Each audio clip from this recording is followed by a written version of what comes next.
Was feudalism basically slavery? Did feudalism even exist at all? Those are the things we're going to discuss today in episode 15 of Just Feudal Things, a conversational podcast about medieval history with subject matter experts and enthusiasts. In case you missed them, the last couple episodes were the Albigensian Crusade, a deep dive, and a look at the last Anglo-Saxon king, Harold Godwinson. New episodes come out on the 3rd and 17th each month. And if you would like the opportunity to potentially ask a question of a guest, that is the special benefit for all of my paid subscribers on Substack. I want to keep releasing all of my content for free for everybody to enjoy and share and to help spread the education and enthusiasm for medieval history. And for those of you who have the generosity and the resources to support my project financially, of course, it is much appreciated. So thank you, everybody who's doing that. And you can check out more about that at the Substack link in the description. I'm very excited for the conversation today because it potentially could have some implications for this show, as it is called Just Feudal Things. And today's guest on the podcast is Professor Levi Roach, who's a professor of medieval history at the University of Exeter and author of 4 books, including most recently Empires of the Normans. And today we're not going to talk about the Normans, but if you'd like to learn more, I have read his book. It is excellent, and there'll be a link to that in the description. Hopefully we do an episode on that in the future. But today we're talking about feudalism. And should you decide that you want to take a little bit of a deeper dive into the academic debate around feudalism, Professor Roach has written a paper, which I read, and I will also post a link to that in the description. Okay, so the first question that may determine how, if this show is 5 seconds long and if I have to rename my podcast, did feudalism exist? I think there's not, unfortunately, a simple or short answer to that, because feudalism means many different things to many different people.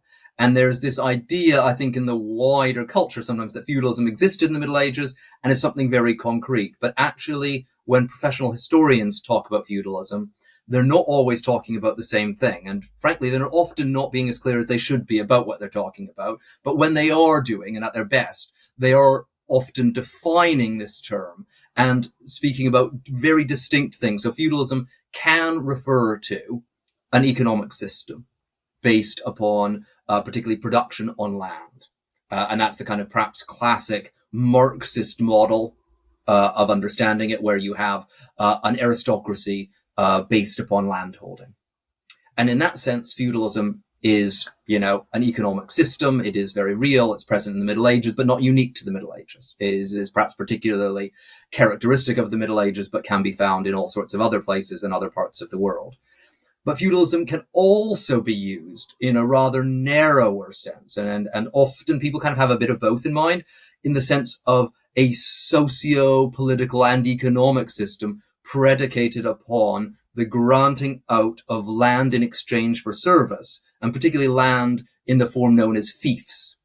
That in Latin is feudum. That gives us feudalism, basically, in English. And so that's the kind of model, if you've ever heard of the feudal pyramid, as it were, that's based upon the idea that kings give land to dukes and rights to dukes. They give it to knights. Knights then have peasants beneath them, and so on.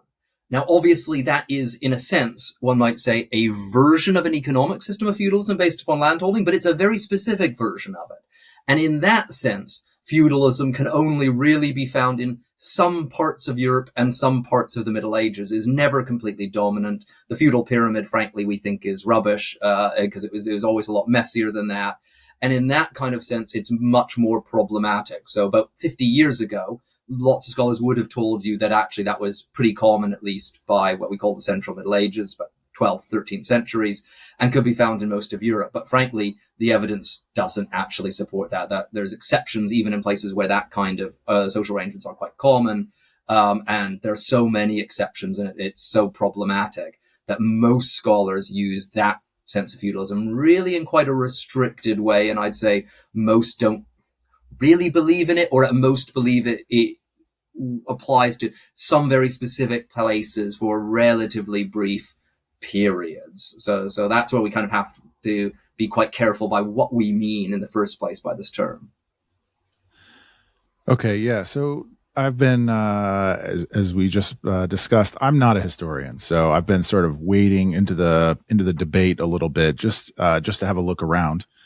And because, of course, whenever I post online about feudalism, I get all sorts of contrarian opinions, or I've even recently, which, I'm glad that you're on talking to me about this, because I've started to have an increasing amount of people comment on my stuff that feudalism didn't exist. So it seems to me like the real issue is that it's a complicated thing that is maybe just difficult to be articulate with when referring to it, or sort of how do we bridge this divide, I guess, maybe between this sort of scholarly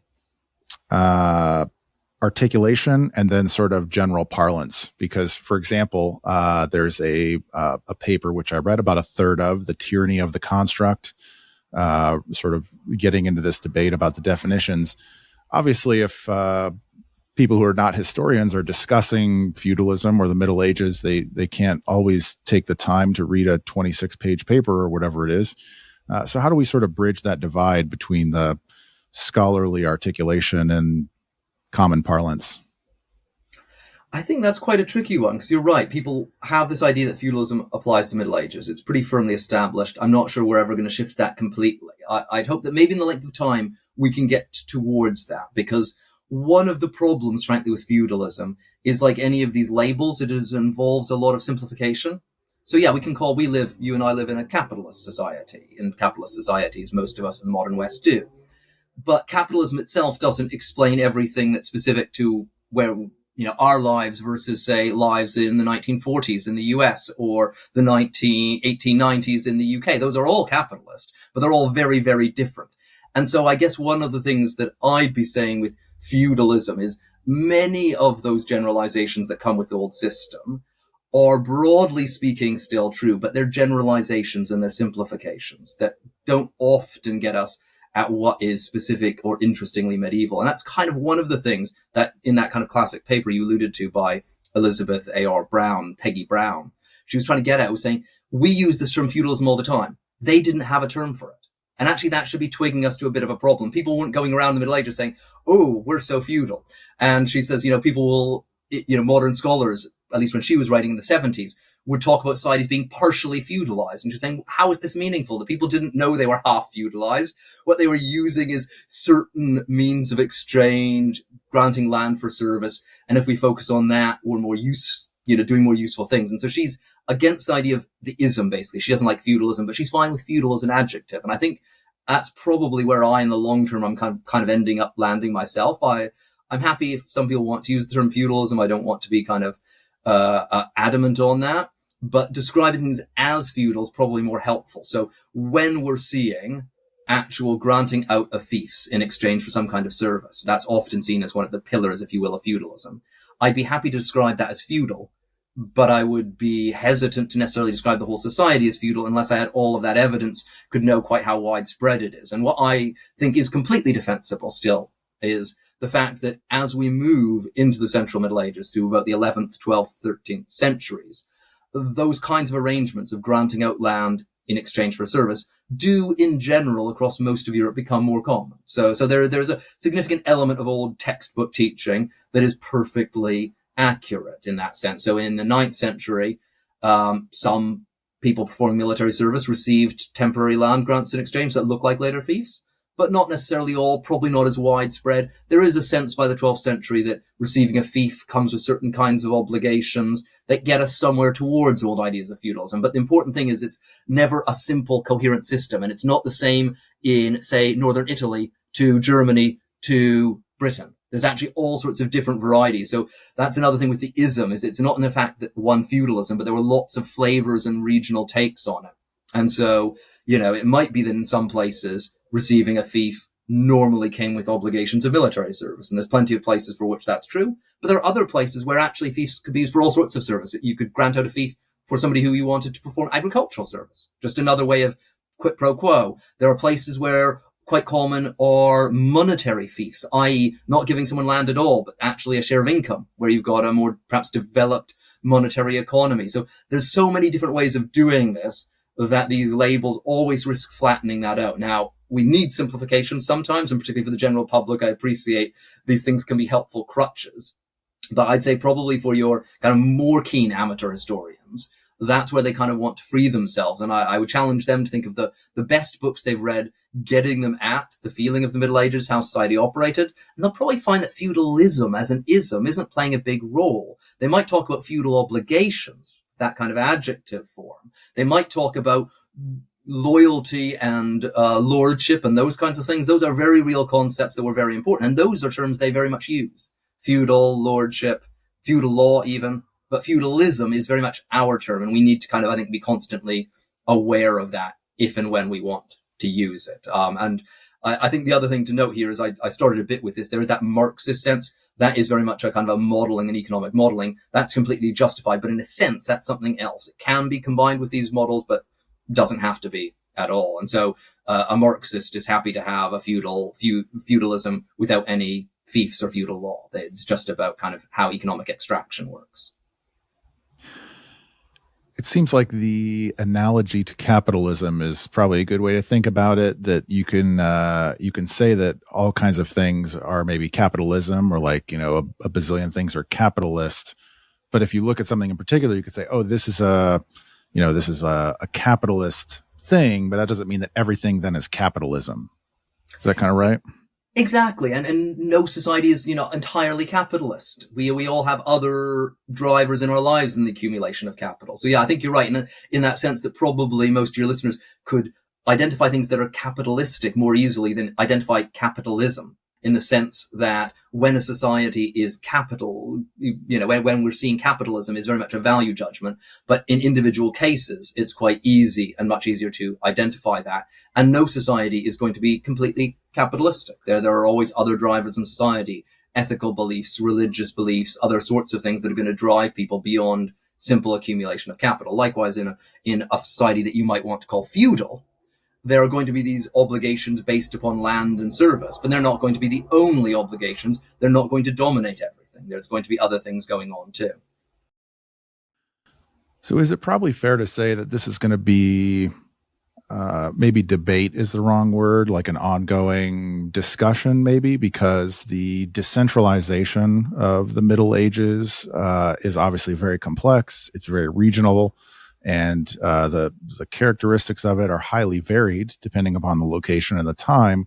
But there's also a need for kind of that simplistic, common discussion, understanding, or referring to things. So there's sort of always going to be this tension between the two. Yeah, I think so. And one of the problems has been with kind of deconstructions of feudalism by academics is that they've been, I think, quite persuasive on their own merits. And consensus now is that feudalism in most cases isn't very helpful as a concept, but there hasn't been anything to replace it with. So it was a useful crutch for us to understand the period, particularly when speaking to a wider audience. And there's nothing for us to replace it with. Now, frankly, one of the weaknesses of it is it was too generalizing.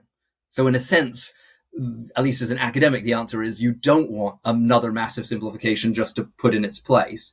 But equally, I think that means it's going to live on in some form or another.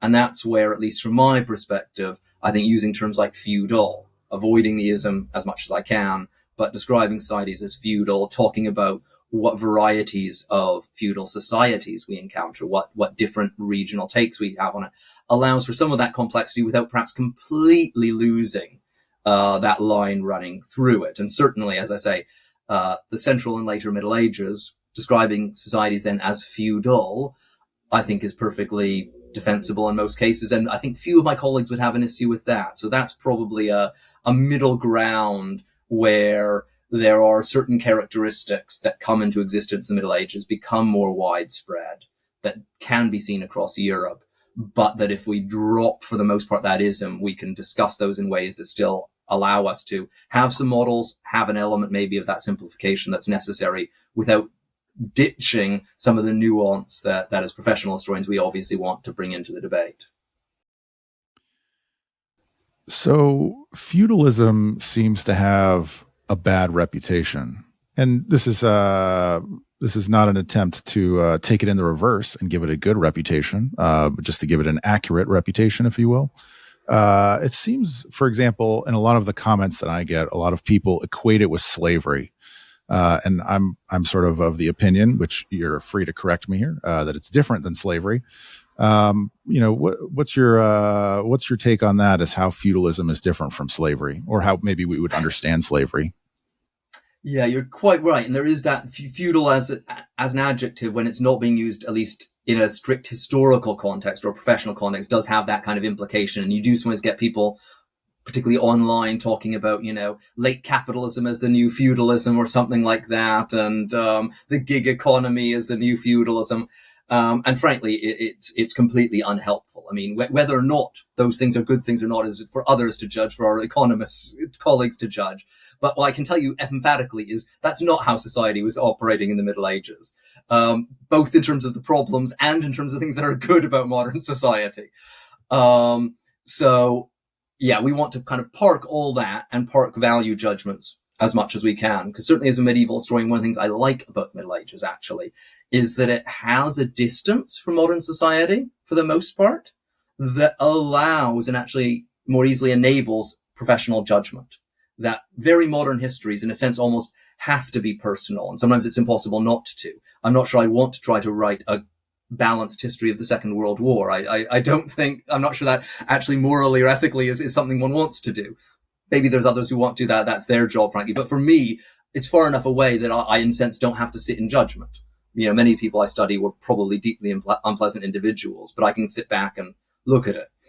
At the same time, I think there's kind of bits of that. And when I look at medieval society, at least, or certainly what we call feudal society of the Central Middle Ages, it's characterized by quite a firm class system, often quite entrenched inequality, things that few of us would be holding up as a model in the modern world. At the same time, actually, though, it is very different from the modern world. And it's not simply the same. Its foibles are not the same. And certainly one of the things that you're looking at is often rather more localized societies, governed by convention, governed less by, capitalist demands in terms of that. So there is a kind of a logic to means of production that is based upon custom, on tradition, not necessarily always ruthless exploitation. There's plenty of that to be had. And certainly the evolution of your knightly class and things like that goes hand in hand with significant oppression of the peasantry, certainly in large parts of Europe. So there's no kind of getting away from all of that. But at the same time, I would say actually that these are societies that were different from modern societies in ways that are both perhaps troubling from a modern perspective, but also challenge our presumptions in other ways. And so one interesting example, for example, is there's a growing literature on race in the Middle Ages and showing that kind of ideas that look kind of racist, at least from a modern perspective, very much did exist. And some of the attitudes towards blackness and things that we've inherited come from there. And all of that's interesting, important, and problematic. But at the same time, actually, in some respects, at least, modern society, by virtue of having, being so globalized and modern pressures of politics, is arguably more racist in some respects. And actually, you have depictions of black saints, famously, in Europe. So St. Moritz is a classic example, is being culted at Magdeburg.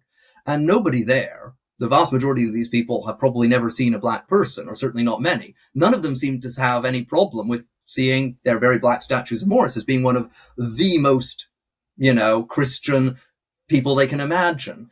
So in other respects, it can sometimes provide us with a space outside the modern world to think with in terms of that. It can provide critiques, if you're that way inclined, perhaps of modern secularism and of a kind of moving all of ethics and politics out of a religious sphere that at least some would find problematic. And certainly all my colleagues, most of my professional colleagues who study the Middle Ages, aren't, I would say, themselves religious. But I think to take the period seriously, you have to understand religion and be willing to see it not simply as a force for bad. And one of the classic, again, characters you get of the Middle Ages is the Dan Brown Da Vinci Code. The Catholic Church is pulling all the strings. And yeah, sorry, ladies and gentlemen, actually, no, not at all. And so again, it can be a useful corrective in some of those kinds of ways of saying, actually, this is a society at the same time in which there's central teachings about the last shall come first and the first shall be last and things like that from these kinds of biblical teachings that are always at tension with society. It's a society that sees a move away from slave owning on a large scale. So ancient Roman society saw large scale slavery. Medieval Western European society, for the most part, with a few exceptions, didn't. And then coming back to your starting point there as well, it's very important to emphasize feudal obligations at their worst could be hugely oppressive to the peasantry. But we are not talking about gang slavery of the nature of the ancient world or of the later American South or the Caribbean or those kinds of places that we might have in mind. What we're talking about normally there is so-called serfs who are tied to the land and are kind of in a semi-free status. They are, in some cases, perhaps lineal descendants of ancient slaves. So the term used for them, serfs, comes from Latin servus, which means originally slave. So there's this kind of semantic connection. But when we're speaking about it in the context of feudalism, we're normally talking about these as people who own land, have a right to inherit land, but don't have a right to leave that land. So their rights are very circumscribed. It's not fun to be a serf at all. And if you're going to be a peasant in medieval Europe, you want to be in those areas where serfdom is less common. So hopefully be a free peasant or less oppressive. Because again, regional customs vary. And often your children don't even necessarily have the right to move or marry somebody on another lord's lands, because the idea being that your lord then gets those offspring to work the land. So it has certain things in common with slavery, but at the same time, serfs cannot simply be killed by their lord. They're not property. They cannot be sold by their lord. The property, the land, can be sold, and then their service goes with the new person who owns the land. But they are not being sold. They can normally sell goods at markets for profit, and so on. So there is still a lot of difference between your kind of classic medieval serf and your slave that we'd at least classically think of as being the kind of outright, completely subjected. And very, very simplified, you're probably looking at the early Middle Ages as a period where we move from slavery being still fairly common to serfdom, in terms of that being the institution, in terms of that. And that's probably a shift that happens quite gradually, slowly with custom, but that actually is kind of in everyone's interest. So large scale slavery historically has only normally been sustained where you have a plentiful supply of new slaves. So in the Middle East, in the Middle Ages from Europe, or in the modern Caribbean from Africa, because slaves, it's horrible being a slave and they just don't reproduce actually. So actually there's the economic logic of slavery requires huge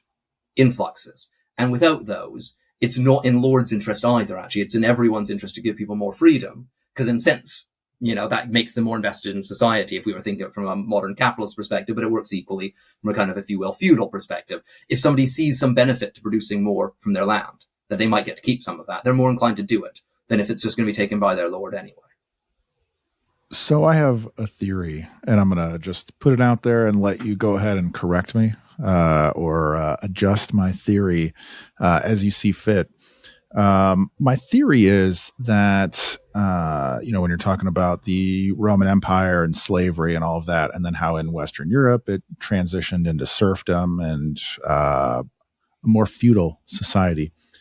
My theory is that given which I believe was either in Charlemagne or Pepin's time in a more widespread way, the eradication of slavery, let's say it increased the standard of living for the poorest people in society. Given, as you've said, they did have a few rights. They were not slaves, like they couldn't be bought and sold, which isn't to say that being a serf would be preferable or would even be good, but it's an improvement over the sort of widespread slavery as seen in the Roman Empire. Is that fair to say or no? I think it would be, but I think what I'd say is that we're probably looking at this being as a transition that happens over hundreds of years, and there are some regional exceptions to this where unfreedom remains quite common.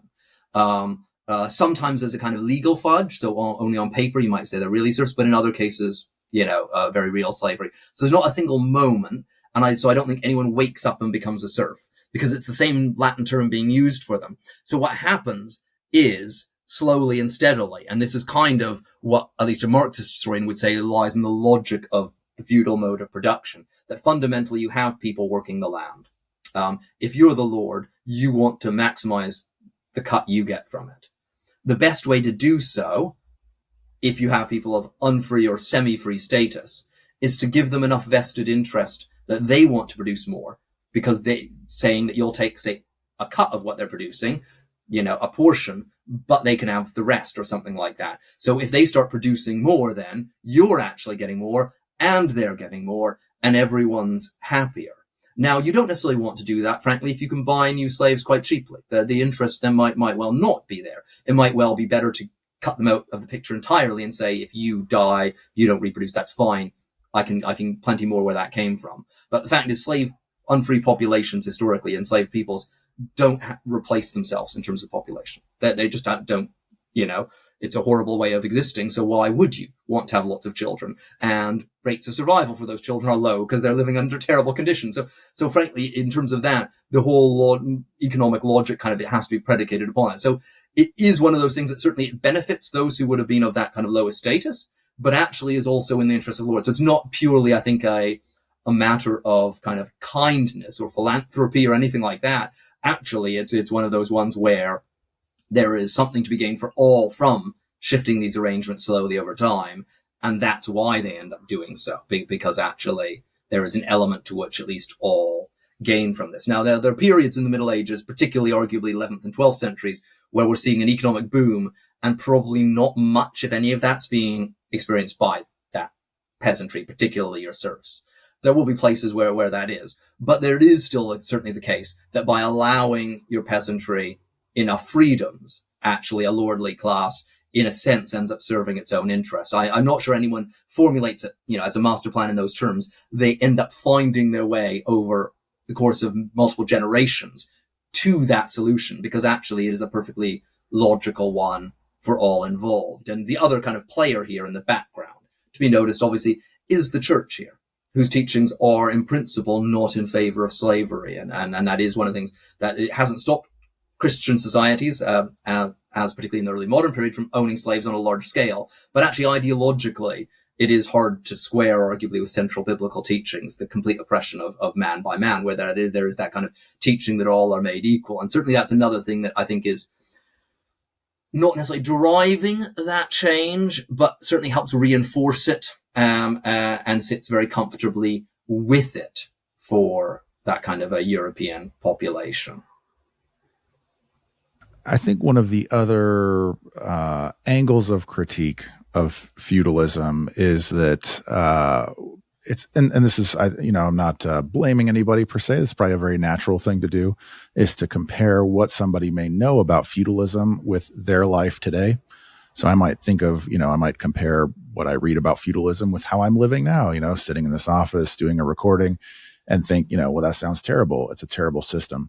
But how did this sort of land tenure, serfdom, how did all of that sort of square up versus other contemporary systems? I think it's maybe more helpful to compare things in the contemporary time in the Middle Ages than it is to compare it with how we live now. Yeah, so one of the things to be noted is, even within what we might consider a feudal society and a system of feudalism, the peasantry can take different forms. So there's parts of Europe, like Catalonia famously, where largely they are of serf status. And that's a place where I'd certainly say, if you could not be a peasant, you wanted to avoid being a peasant. But alongside that, there are places like large parts of England through much of the Middle Ages where most of the peasantry, or large portions thereof, are of free status. And there was various semi-free statuses sort of between the two groups called coloni in the early Central Middle Ages, for example, who kind of sit somewhere between unfree and free, have certain kinds of rights, but not necessarily full ones, probably tied to land, a little bit like certain kinds of serfs. We even have odd groups, like, at least in Germany, a group known as the ministerials, who become very popular amongst lords because they are of unfree status. So technically speaking, they are enslaved peoples. But because of that, lords feel they can trust them more than their normal lieutenants. So they start promoting them. So we end up with ministerials who have castles. And so these are people who are legally unfree, who own castles, who are, in the most extreme case, end up being amongst probably the 30 to 50 wealthiest people in all of medieval Germany. And then technically speaking, in front of a court of law, though, are not of free status, and so have to go to kind of so-called seigneurial courts overseen by their lords, which is kind of another element of control through this. So these kinds of labels in themselves can be misleading, and in certain circumstances, your best off serfs in some parts of Europe are probably much better off than free peasants in other parts, particularly in moments of economic depression or things like that. But in general, you want, as a peasant, probably the greatest degree of freedom possible within this kind of system. And I think you're kind of right to be wary of that analogy with the modern world, because while I don't think we'd want to, if we were creating a society completely afresh, we'd end up creating something like medieval feudal society. It doesn't mean that it has all the same foibles of the modern world. And while I wouldn't personally want to give up modern dentistry, I think most medieval peasants, through most of the Middle Ages, had pleasant and fulfilling lifestyles and lifetimes. Probably often despite rather than because of their lords. But it's important to kind of acknowledge that. And again, we have this idea of like medieval justice or getting medieval on someone thanks to modern films or things like that. And it's almost always early modern for a start. It's like brutal torture or things like that were actually quite rare in medieval justice.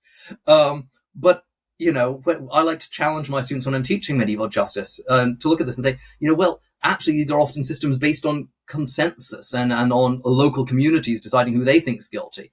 And while these are open to exploitation from those with power and those with more friends and influence, is that really better than a modern legal system in the US or the UK, where the super rich arguably get it much easier than even they did in the Middle Ages, where, a jury of your peers in the Middle Ages really was your peers in that sense. And one of the things you at least can argue with these things is a lot of medieval justice is designed to put into practice what local communities actually hold to be true and tend to be tilted against people who have a bad reputation. And now that can obviously be unfair. I'm not saying these are perfect justice systems. They're sometimes based on once you've done wrong, always suspect. But at the same time, local communities, particularly in smaller face-to-face ones, often have a pretty good idea actually of who's up to what and who's likely to be behind what. And that kind of community justice is arguably less open to complete exploitation from the outside, at least in terms of day-to-day justice.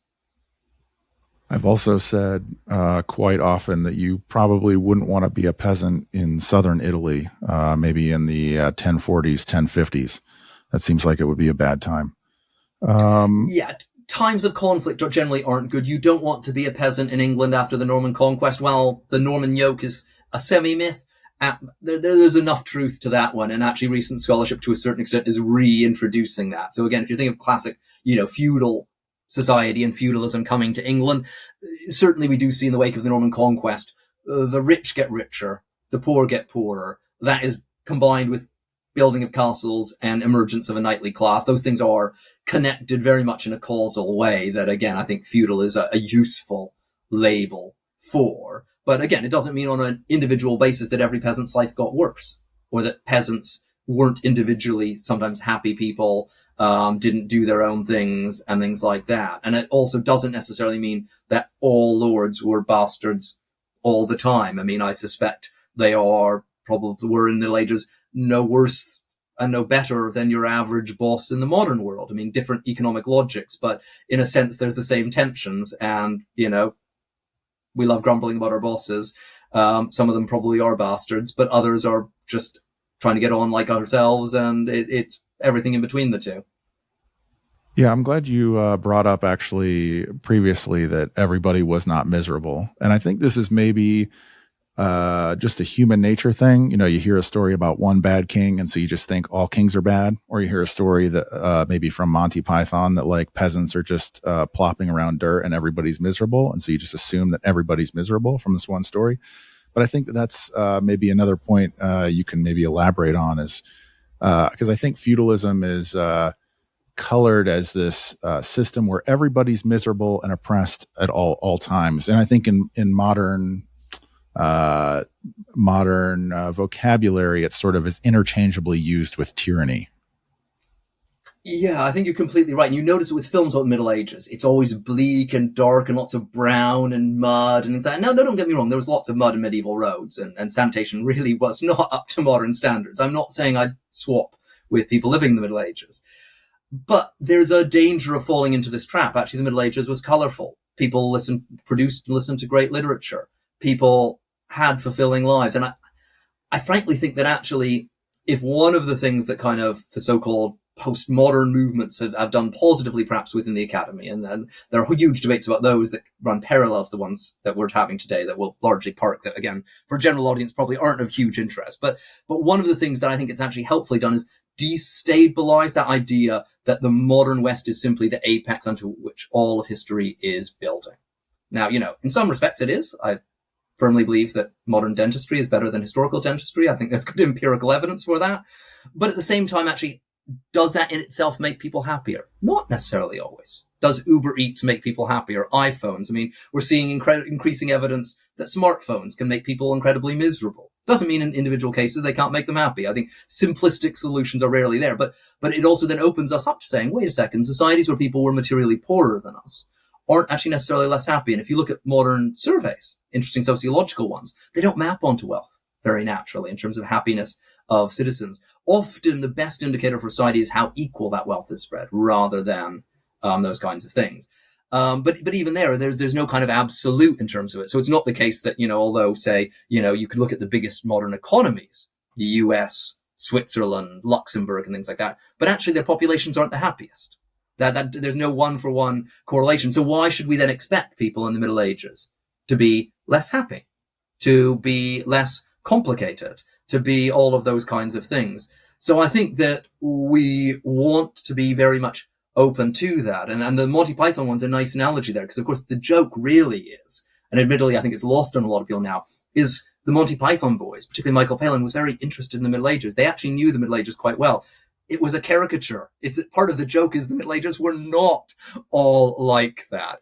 And so that's what they're playing with is actually that this is not the case. People didn't always blindly believe. They weren't completely superstitious. But it's another level to the joke that I think is often lost on a modern audience, is there's actually implicit in that is, no, what's funny is the Middle Ages wasn't like this. People were like you and me. And I don't think medieval people, frankly, were any less intelligent than you and I. They come to different conclusions on certain kinds of things because they were trained to think in different ways. And again, I actually think we should find that freeing, because we should be working from the assumption that people across history really fundamentally, as a human species, we're not more or less intelligent. We have accumulated certain forms of knowledge, so we know more about some things than they did then. But it doesn't mean we're more intelligent, more capable of using our minds. And so actually, it should be interesting and challenging us to say that some of the greatest minds of the Middle Ages disagree with us on fundamental things. And actually, if they do, I'm sure I'm not more intelligent than Thomas Aquinas was, for example. Doesn't mean I think he was right about everything, but actually we should be allowing ourselves to stop and reflect further. And again, it gets us, I think, away from the kind of Middle Ages, sees science tank post-Rome kind of things. Actually, no. I mean, some things do get worse, probably in some respects. But again, that's really a terrible caricature. By the Central Middle Ages, we have a larger economy, greater wealth in Western Europe, in all sorts of other respects, intellectual development of universities and things like that we take for granted in the modern world that didn't exist in the Roman world. It's actually a happening place intellectually and otherwise. And so we should be, freeing ourselves just to think of it as a place where people did things differently to ourselves, not necessarily any better or worse, weren't dumber than us, weren't less happy than us. Actually, in some cases, almost certainly were more clever and happier. And maybe just so we can have it maybe in like a little neat section here, maybe you can talk a little bit, and because I'm not an expert, so it's difficult for me to recollect, you could just talk a little bit about, across time and place, maybe a few of the rights that serfs did have that would have been different from the slavery, or how we would think about slavery. Because obviously, there's a wide variance. So maybe what were some of the things that were benefits or rights that peasants or serfs did enjoy? So we're looking at really the dividing line between serfdom, as it were, and earlier slavery of and enslavement of the antique world, or later slavery and enslavement of the modern world. What we're probably looking at as key kind of distinctions being that these are people who have rights to land, typically, to reside, to residences, to produce on that land, and to produce what they want on that land. Now, often those rights are circumscribed by needing to spend some time working on their lord's lands or elsewhere in terms of that. But again, I mean, we can make a lot of that if you wish to. But actually, absolute rights to land ownership are historically quite rare and contingent. Almost all societies require people in extremis to serve in the army. Otherwise, they get into trouble. Modern societies have systems of taxation. Many ones have some form or another of direct and indirect. You know, if I stop paying my council tax to the local council, I can guarantee you my house will cease to be my house pretty soon. So the idea that it's completely mine is even in a modern capitalist context, actually a bit of a fiction. So you've got those things, but provided you fulfill your end of that bargain, your lord has no right to dispossess you of that land. You have a right typically to produce what you want on it, to at least a portion of the profits on it, depending upon arrangements, sometimes even potentially the full profit. So sometimes it's a case of you get this land to support you and your family and can keep whatever else, whatever in excess you can sell off at markets or whatever else you want, provided you work, say, 1 or 2 days a week and maybe a few more at harvest time on my land. So I'm getting a free labor source by having you have that land. So it's basically kind of land where we now maybe expect a salary. So you'd have considerable rights like that lords cannot take away. Your heirs would then, your children would have rights to inherit that land under the same kinds of condition, and their children, and so on. So those would be all very substantial ones. You would, if the land was sold off, have to transfer your obligations to the new lord, but the obligations wouldn't change. The lord cannot require things of you beyond labor, for example. They often had rights to certain forms of corporal punishment to kind of enforce that. Because again, enforced laborers are not always the most motivated, but equally, they couldn't kill you at will. They don't own you in that absolute sense. So you do have a degree of, if you will, dignity before the law, and otherwise, typically at least a free right to marry within the same lordship. Here's where things get a bit more complicated. And again, I think a modern observer would find these things really constraining in terms of that. So if I'm the child of a serf, I might have to seek my lord's permission to marry a child of another serf. And there's often laws about then who those children go to. Because that's where it gets a bit tricky. Because if I marry somebody who's from a different estate, and therefore in that sense, whose labor belongs to a different lord, well, I can keep working for my lord, but our children, whose lord do they work for? So that's where things where these constraints can become a bit more oppressive. And in the worst systems, there are pretty brutal forms of punishment and labor services that are unreasonable and people barely eking out an existence. So that's kind of extreme end. The best end is people who are able to occasionally make modest profits and often are not necessarily worse off than their free counterparts. And there is sometimes the slight advantage at bad times, economically or otherwise, that while lords may press you harder, they're also a source of protection potentially. So in times of conflict and otherwise, that a free peasant might actually own some land from a lord and have other looser bonds of lordship in that sense. But it is then also in your lord's interest to make sure that other people, at least outside their own lordship, don't mess with you.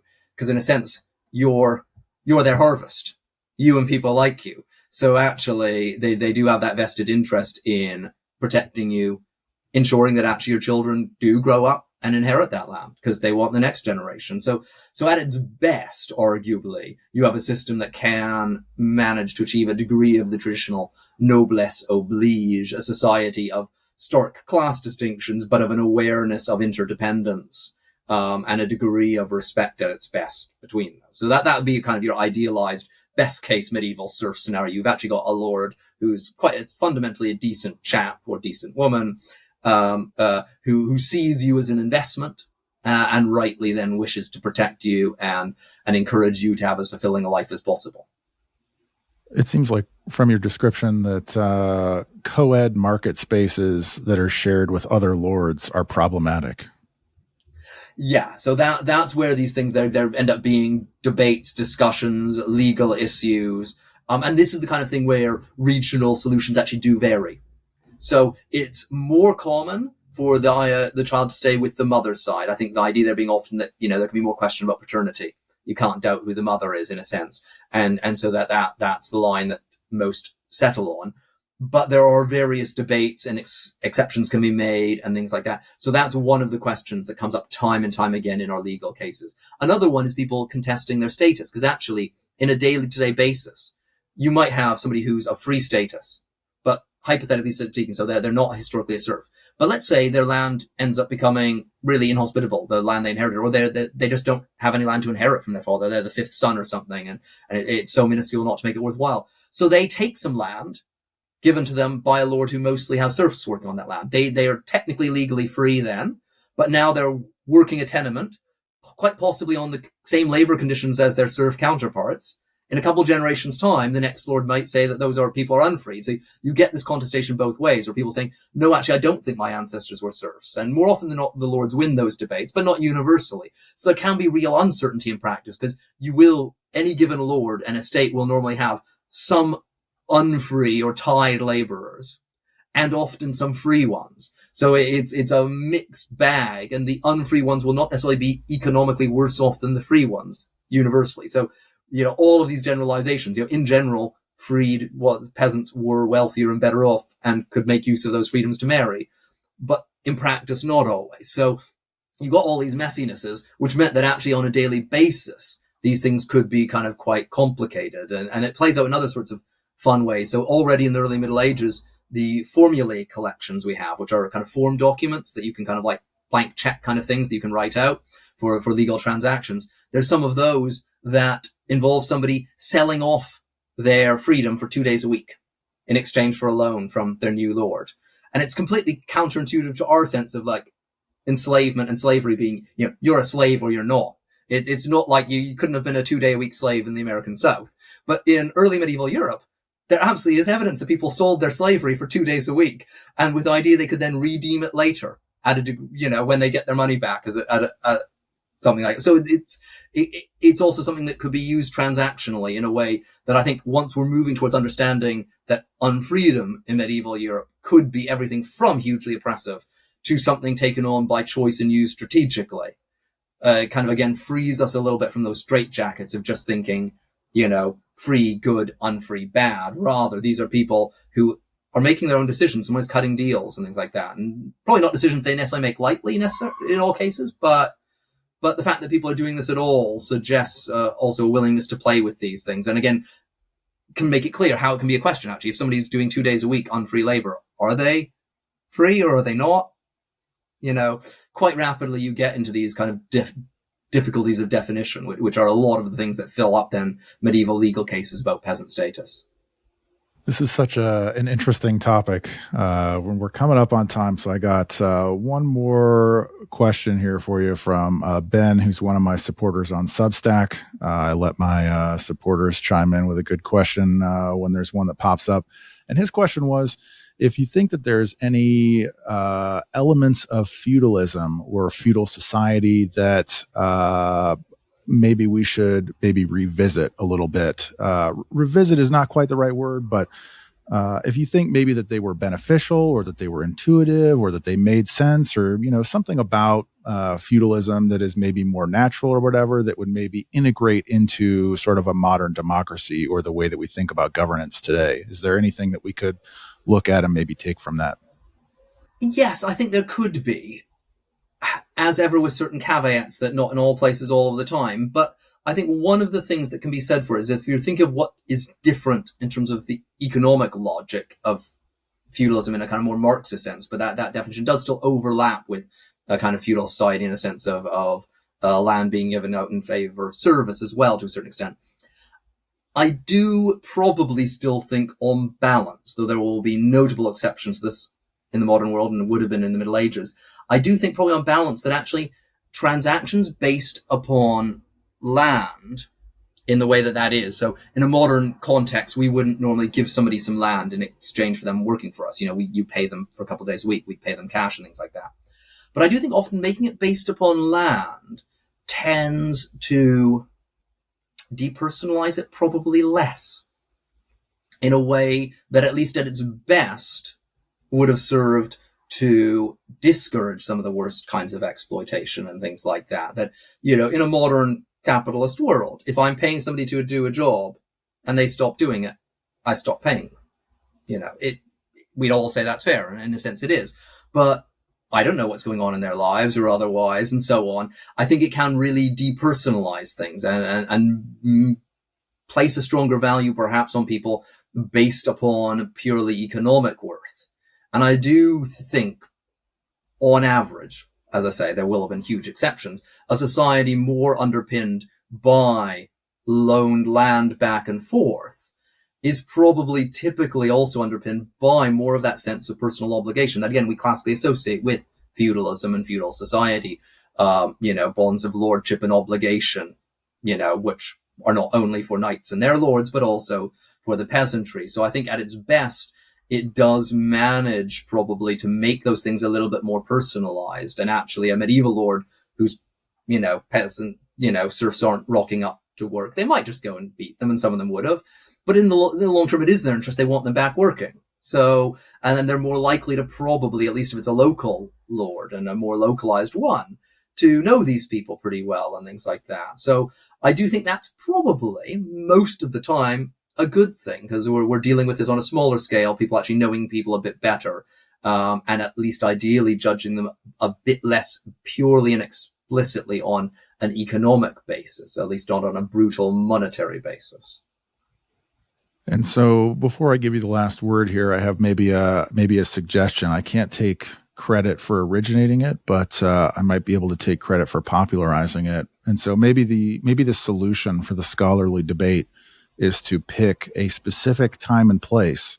I'm gonna call this the Champagne solution, and you could take maybe specifically, let's say, the reign of Charlemagne, and we can call that feudalism, and everything else we can just call sparkling land tenure. I like it in some senses. I think where it runs into difficulty, though, is that it was never uniform also across Europe geographically. And so I guess that's one of the reasons why I don't mind the adjective feudal. But if you can have feudalism, you almost need to have feudalisms. You have to add an S, an awareness that actually, what we see, for example, evolve in England after 1066, I think can reasonably be called feudal. But it isn't a society organized exactly the way that even it is in northern France. Inevitably, they're doing this in a colonial context. And it's certainly not the way it's being done in Italy or in Germany or in northern Spain. But there's things that are shared between all of those. So in most of those places, they are granting out land in return for service, and land that is technically speaking loaned, but with rights of inheritance. So that's one of the key things with a fief, is the idea is that your heirs then have right to inherit it. So it involves pretty strong rights. So there are these things that actually are spreading across Europe. And that is where some of the modern deconstruction sometimes risk going too far. That actually it is important that this language of fiefs, which isn't used actually in the time of Charlemagne, interestingly, does become, if not universal, very common across much of Europe over the course of the 11th and 12th centuries. This is clearly filling a niche that previous vocabulary doesn't.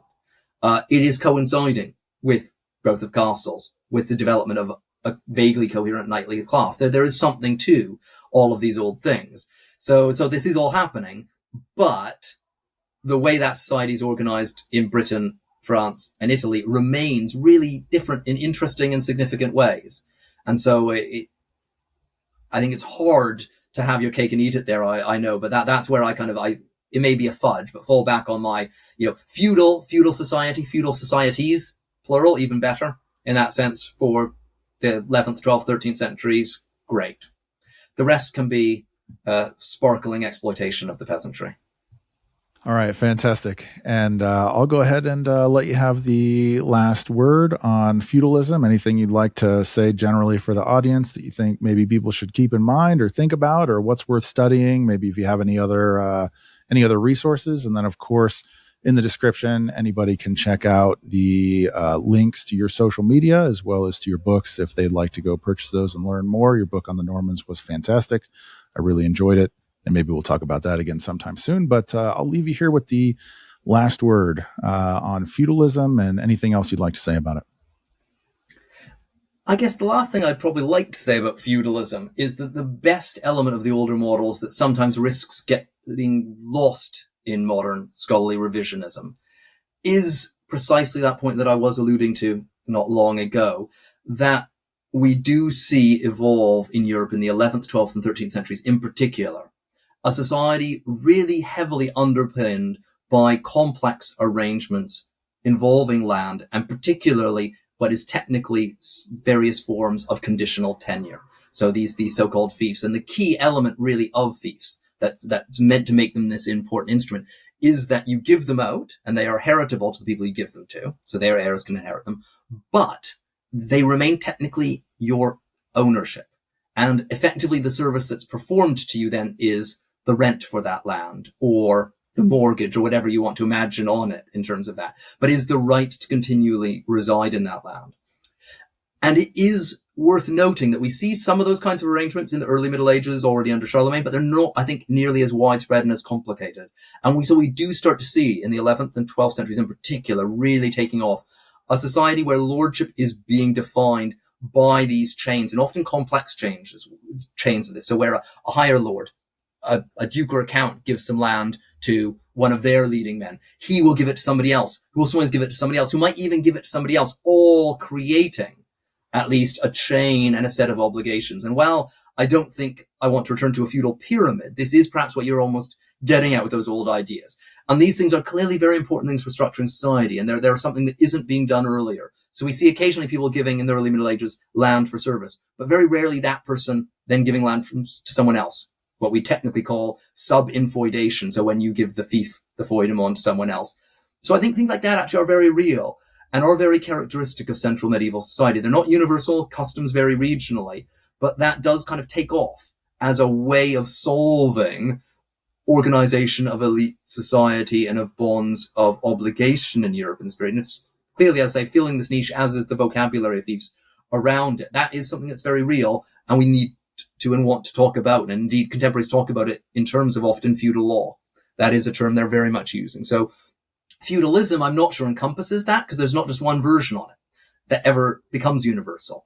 But there are lots of different takes on this, and it's messy and it's complicated, but it is happening over a wide part of Europe and has significant consequences really to the present day. And one of the things perhaps that I'd encourage listeners to reflect upon is actually that the Western European tradition of having an aristocracy closely aligned with military service is not a universal one.